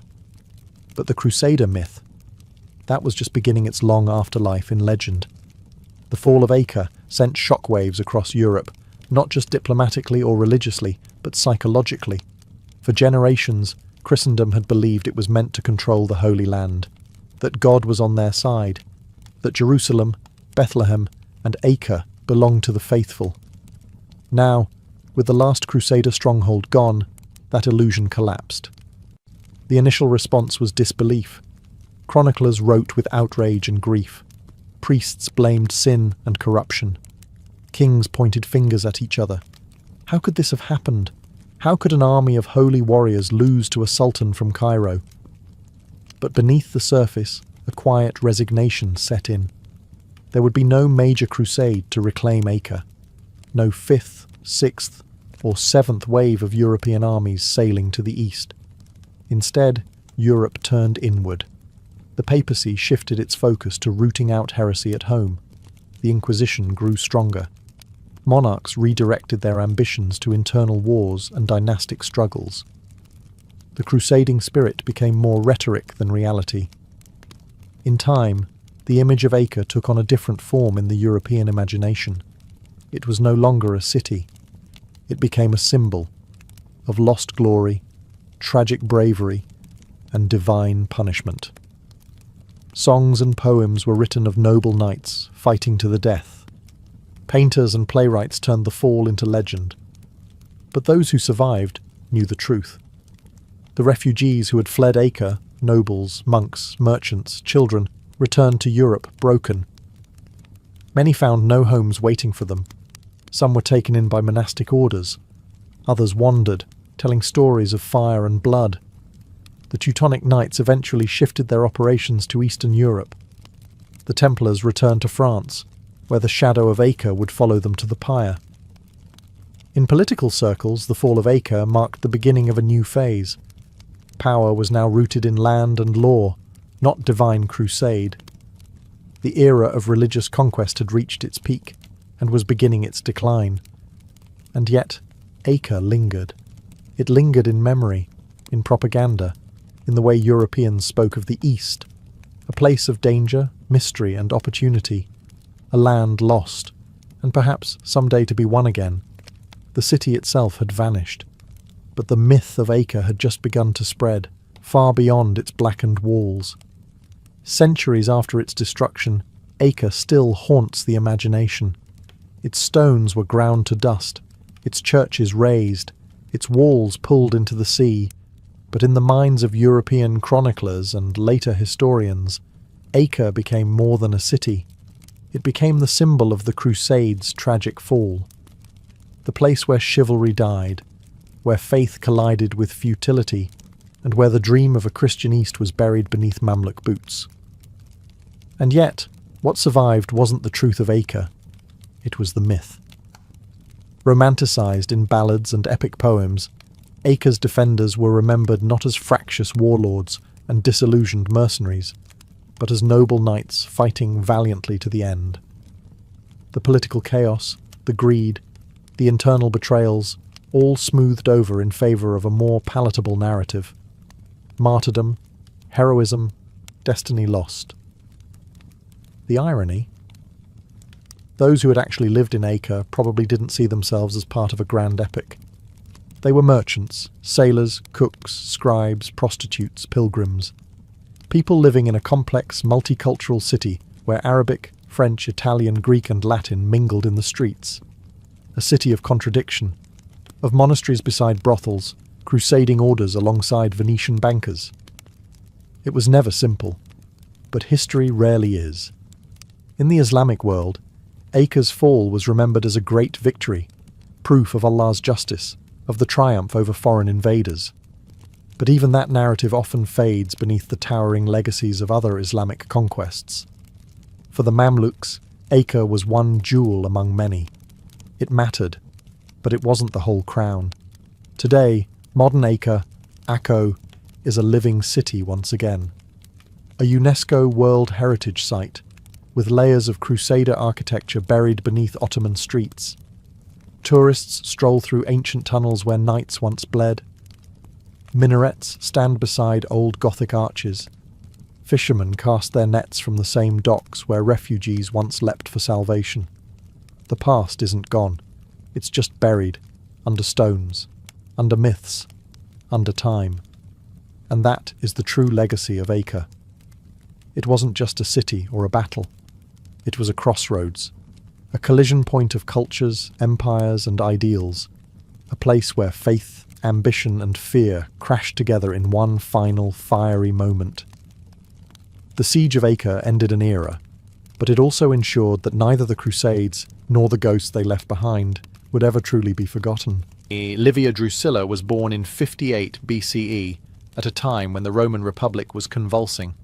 The daughter of Marcus Livius Drusus Claudianus, she came from a long line of patricians with a taste for power and a talent for surviving Rome's endless political bloodsport. Her birthright was privilege, but her world was chaos. Rome in the late Republic wasn't just politically unstable, it was an open wound. Civil wars raged between power-hungry generals, alliances shattered like pottery, and assassination was practically a career move. For a girl like Livia, raised in this furnace, the lesson was clear. Beauty might earn attention, but intellect, loyalty and cold calculation earned survival. At just 15, Livia was married off to her cousin, Tiberius Claudius Nero, a staunch supporter of the Republic and an enemy of Julius Caesar. This wasn't a love match, it was a political maneuver, as most Roman marriages were. But young Livia quickly adapted to the role of Roman matron, loyal wife, mother-to-be, and quiet observer of the volatile tides around her. When Caesar was assassinated in 44 BCE, the real fireworks began. Civil war returned with a vengeance. Mark Antony and Octavian, Caesar's heir, fought to fill the vacuum. And Livia, she and her husband ended up on the losing side. Pregnant with her second child, she was forced to flee Rome, moving from one temporary refuge to another, while her husband dodged Octavian's wrath, That journey through exile, hardship, and near constant uncertainty hardened her. And when she returned to Rome under a fragile amnesty, she didn't just return as a survivor, she returned as someone to watch. That's when she met Octavian. He was 24, she was 19. Both were married. But when Octavian saw Livia, he saw something more than beauty. He saw an equal. Within months, both divorced their spouses. And in one of the most eyebrow-raising political marriages in Roman history, Octavian married Livia while she was visibly pregnant with her former husband's child. For the rest of her life, she would remain at Octavian's side. And when he became Augustus, the first emperor of Rome, Livia became more than just his wife. She became his advisor, his partner, and, some whispered, his puppeteer. When Livia married Octavian in 38 BCE, the Roman elite choked on their wine. He was a rising political star, soon to become Augustus, Rome's first emperor, and she was a pregnant, recently divorced woman. Scandalous didn't begin to cover it. But Augustus didn't care. And Livia, she knew exactly what she was doing. Unlike his previous wife, Scribonia, whom Augustus dismissed on the day their daughter was born, Livia was no emotional distraction. She was quiet, calculating, and politically shrewd. Augustus didn't just marry a woman, he gained a strategist. From the moment she entered his home, Livia positioned herself not as a decorative partner, but as a co-ruler in all but title. She hosted salons, courted senators, advised her husband on political rivals, and carefully cultivated her image as the ideal Roman matron, dignified, obedient, loyal. But beneath the modest stola and veiled head was a mind sharper than half the Senate combined. Though she never received the title of empress during her lifetime, there was no such formal role. Livia wielded influence from behind the curtain. She was given her own household, her own finances, and even her own bodyguard. That was unheard of for a Roman woman. But Augustus trusted her implicitly, and Livia played the long game. She didn't push for public power. She made herself indispensable instead. When Augustus was away, Livia managed his affairs. When senators plotted, she whispered counterplots. When rivals rose, they often fell, sometimes with suspicious speed. Livia's fingerprints were rarely visible, but her presence loomed behind the scenes like a quiet spectre. And perhaps most important of all, Livia never gave Augustus a son. Their marriage was childless. But rather than fade into irrelevance, she ensured her own son from her first marriage, Tiberius, stayed close to the imperial orbit. Livia wasn't interested in being queen. She wanted to found a dynasty. To outsiders, she appeared passive, graceful, pious. She attended religious ceremonies, praised Augustus in public, and lived modestly in a city obsessed with excess. But those who underestimated her did so at their peril. Because while Augustus consolidated the Roman world with legions and decrees, Livia shaped the empire in silence, with whispers, favours, and quiet erasures. The question is, just how far would she go to protect the dynasty she was building? Rumours, as we'll see, suggest she didn't stop at political advice. For all her public grace and devotion, Livia Drusilla's name has always carried a scent of suspicion. Specifically, the sharp, sweet scent of poison. As Rome transitioned from republic to empire, rivals to Augustus fell like dominoes. And though history doesn't record Livia's hand on the cup, it certainly doesn't rule it out. The most infamous accusation: that Livia systematically eliminated anyone who stood between her son, Tiberius, and the imperial throne. Let's look at the body count. Marcellus, Augustus's nephew and early favourite, dead at 19, supposedly of illness. Gaius and Lucius Caesar, Augustus's grandsons and adopted heirs, both dead young, far from home.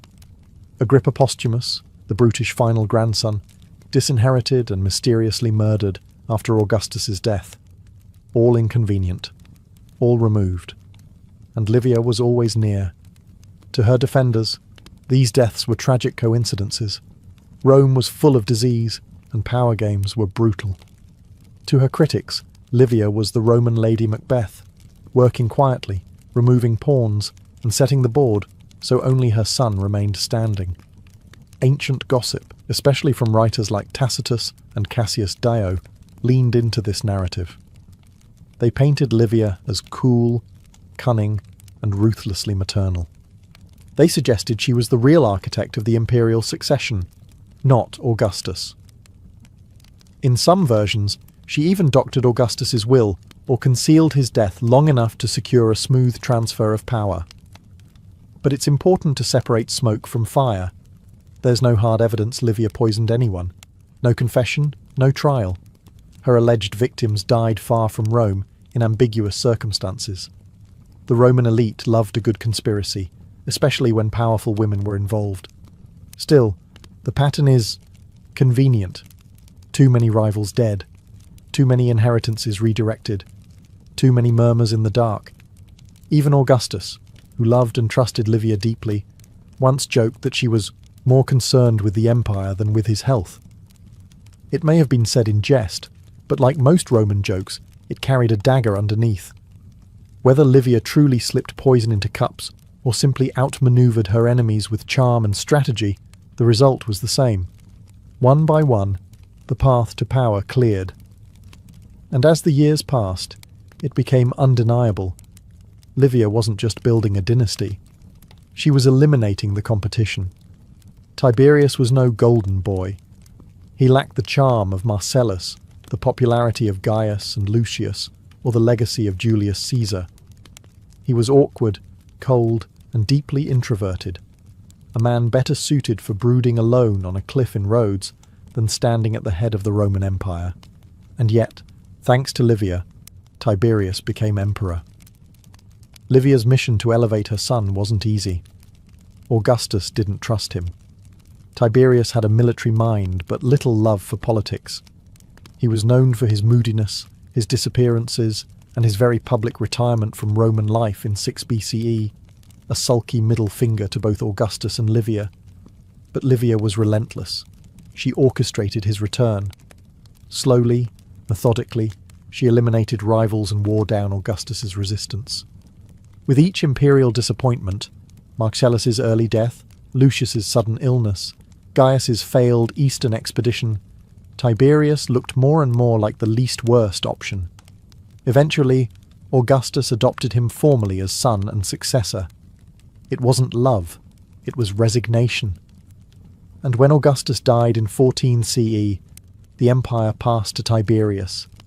It should have been Livia's moment of triumph, her son on the throne, her legacy secure.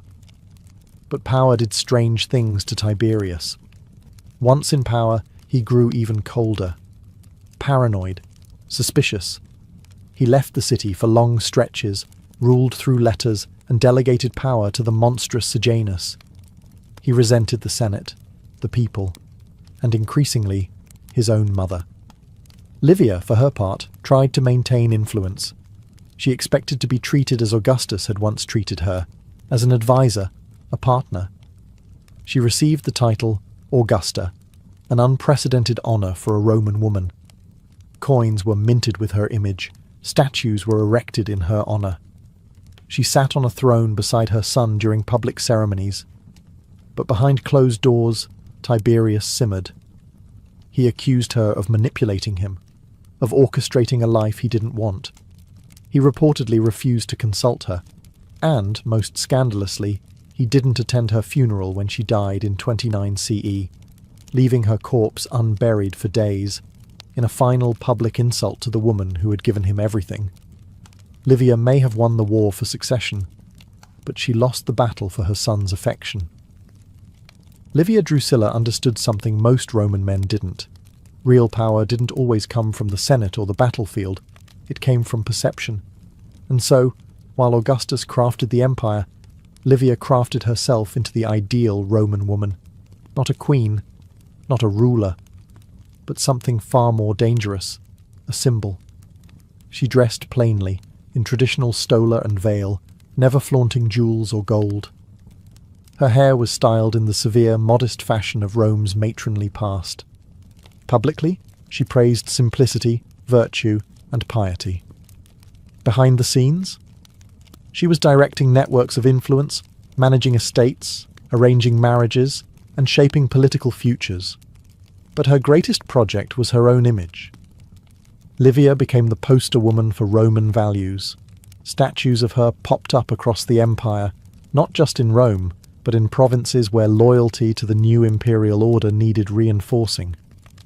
These weren't statues of goddesses or warriors. They showed her seated, serene, motherly. The message was clear. Rome's new empire was safe in the hands of a wise, moral, and traditional woman. It was a masterclass in soft power. She sponsored public works and religious rituals. She aligned herself with the goddess Ceres and the cult of Vesta, symbols of fertility and domestic order. While Augustus claimed to have found Rome a city of brick and left it a city of marble, Livia made sure that marble included her. Even the coins changed. Some bore her face, something unheard of for a woman. Others referenced her virtues, pietas, concordia, fortuna. Livia wasn't just a matron, she was a moral compass carved in silver. This wasn't vanity, it was insurance. In a male-dominated world where women could be discarded at a whim, Livia embedded herself into Rome's political DNA. She wasn't an accessory to power, she was part of the machine, and Augustus played along. He mentioned her in his will. He left her a third of his fortune. He even adopted her into the Julian family posthumously, giving her the name Julia Augusta. A political move, yes, but also a recognition of her role in building the empire. Through image, through patience, and through ruthless charm, Livia turned herself into something new. A Roman woman too powerful to ignore, too revered to remove, and too intelligent to underestimate.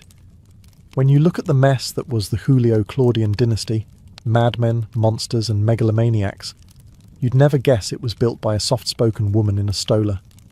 But Livia Drusilla wasn't just Rome's first lady, she was its dynastic engineer. Her long game began with her own son, Tiberius. She cleared the board for him, but her ambitions didn't stop there. Her grandchildren, great-grandchildren, and stepchildren all were woven into a spider's web of alliances, betrothals, and strategic placements. This wasn't family planning. This was imperial architecture. She arranged the marriage between her granddaughter Livilla and Drusus the Younger, her own grandson. Another granddaughter, Julia the Younger, was tied to Lucius Aemilius Paulus, a senator. Every move was a brick laid in the imperial foundation. But Livia wasn't just playing matchmaker. She was reinforcing bloodlines, consolidating loyalty, and keeping potential enemies under her watchful gaze. Even Germanicus, the wildly popular general and adopted son of Tiberius, had Livia's fingerprints on his ascent. He married Agrippina the Elder, Augustus's granddaughter. The union united Julian and Claudian lines, a symbolic and strategic triumph. Of course, dynasties built on politics and paranoia rarely stay clean. Infighting erupted. Accusations of treason, adultery, and ambition flared among the imperial heirs, and many historians believe Livia had a hand in steering or manipulating the chaos. If someone had to be exiled, discredited, or quietly vanished to preserve the dynasty's core, so be it. And the irony? The Julio-Claudian line would spiral into madness. After Tiberius came Caligula, Germanicus's son and one of history's most infamous tyrants. Then came Claudius, her great-nephew, and awkwardly, her grandson-in-law. Then Nero, who was descended from both Livia's bloodline and her political plans. By the time Nero fiddled while Rome burned, Livia's family tree looked more like a bonfire. But make no mistake, every branch of that tree had been shaped by Livia. She didn't live to see the dynasty crumble, but she built its bones.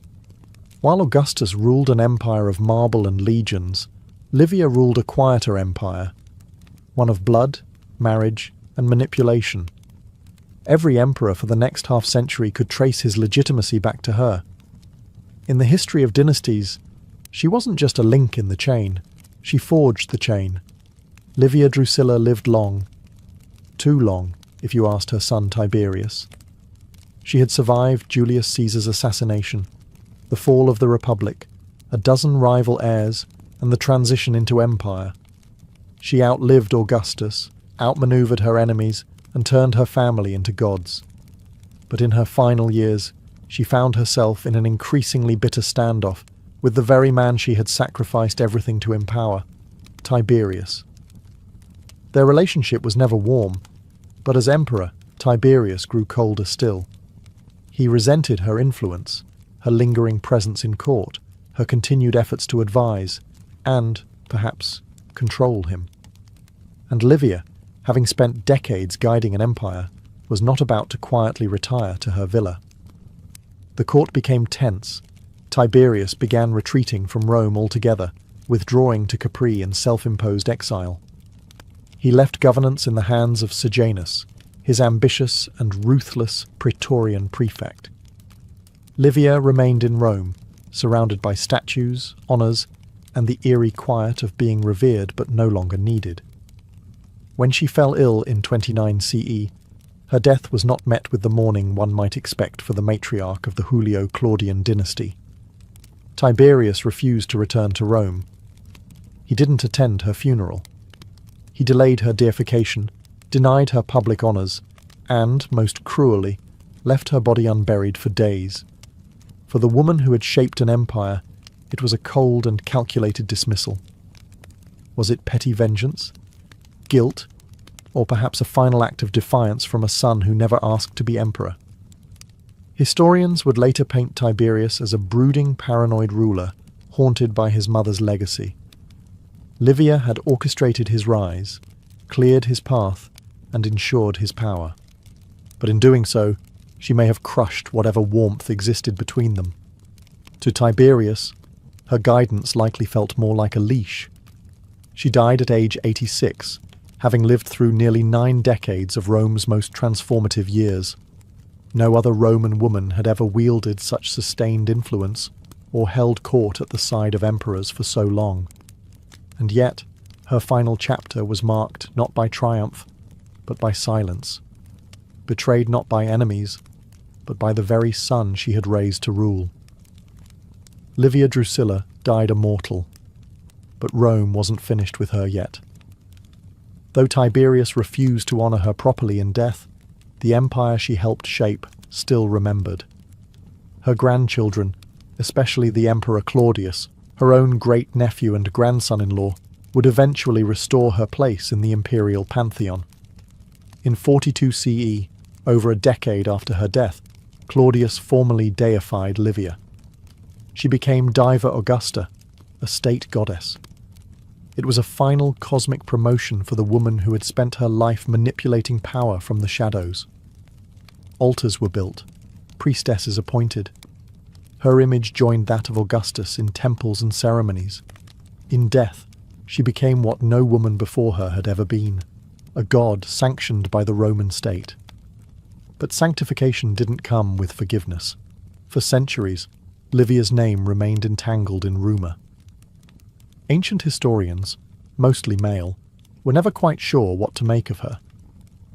Tacitus portrayed her as calculating, cold, a woman who excelled in the arts of her sex.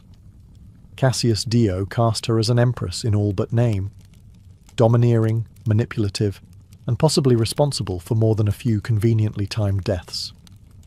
Then came Suetonius, with his blend of gossip and history. He didn't say outright that Livia poisoned Augustus, but he certainly let the rumour breathe. And yet, even her critics admitted her brilliance. She lived modestly. She ruled quietly. She never flaunted her influence, never gave a public speech, never took a formal political role. And yet she shaped the fate of Rome more than most men who wore the toga. Modern historians have tried to untangle fact from fantasy. Was she a murderer, or just a master strategist? A loyal wife, or a political operator? The truth may be all of the above. But her impact is undeniable. Without Livia, there is no Tiberius. Without Tiberius, there is no Julio-Claudian dynasty. Her hand guided the empire's first steps, Her lineage ruled its first century, and her myth haunted its historians for 2 millennia. In a city of emperors, conquerors, and demigods, Livia did what no woman had ever done. She ruled Rome from the shadows and ascended to the heavens, not by sword or speech, but by survival. In the end, Livia Drusilla's story isn't just about palaces, poisons, or statues. It's about how one woman navigated the sharpest political landscape in history without ever raising a sword, or even her voice. Rome was a world that excluded women from real power. And yet, somehow, Livia rewrote the rules without ever admitting she held the pen. She never gave a speech in the Senate, never commanded an army, never held an official title during her husband's reign. And yet, for 5 decades, no major decision was made in the empire without her fingers brushing it first. She made herself indispensable to Augustus, not through seduction or softness, but through loyalty, intelligence, and absolute control over her image. In a culture that worshipped modesty in women, she became the living embodiment of Roman virtue. She was the wife, the mother, the goddess. But she was also the chess master, the kingmaker, and, some whispered, the Queen of Rome in all but name. Her genius was subtlety. Where other women of the imperial family, like Messalina or Agrippina the Younger, would be vilified for ambition, Livia escaped condemnation, cloaked in virtue. She wore tradition like armour. And in doing so, she created the blueprint for every powerful Roman woman who came after her. But her legacy is complex. The dynasty she built would unravel into madness and murder. Her descendants included emperors like Caligula and Nero, men whose excesses would stain the very name she had worked so hard to elevate. And her own relationship with Tiberius ended not in triumph, but in silence and coldness. Power came at a cost. Yet, despite all that, Livia endures. She remains one of the most fascinating figures in ancient history, not because she ruled Rome like a man, but because she ruled it like no man ever could, with patience, with silence, with the terrifying brilliance of someone who understood that real power doesn't shout, it whispers. Livia Drusilla didn't just witness the birth of an empire. She midwifed it. She didn't just preserve a dynasty. She engineered it. And she didn't need a throne or crown to make history. All she needed was time. And Livia had mastered the long game from the very beginning.